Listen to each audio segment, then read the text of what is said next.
Almost 3 weeks ago in Syria, more than 1,000 innocent people, including hundreds of children, were murdered in the worst chemical weapons attack of the 21st century.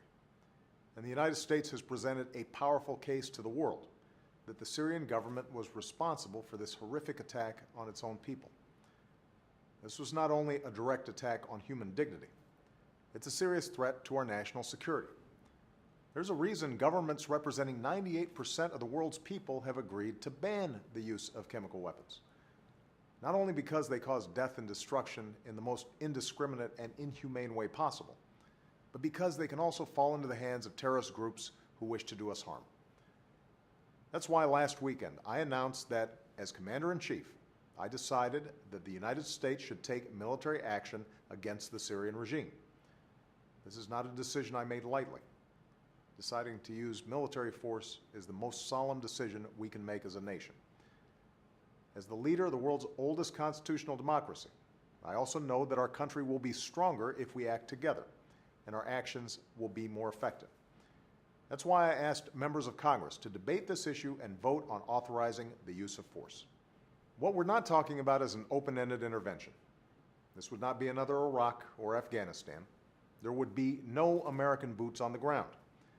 Any action we take would be limited, both in time and scope, designed to deter the Syrian government from gassing its own people again and degrade its ability to do so.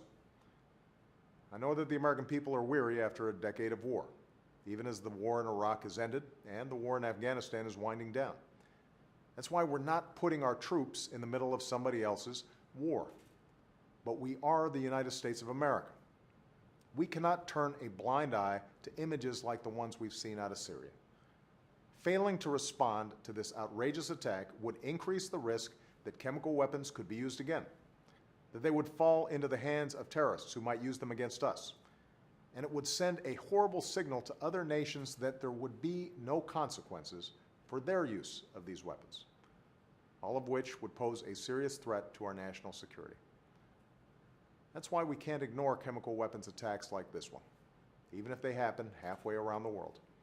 And that's why I call on members of Congress from both parties to come together and stand up for the kind of world we want to live in, the kind of world we want to leave our children and future generations. Thank you.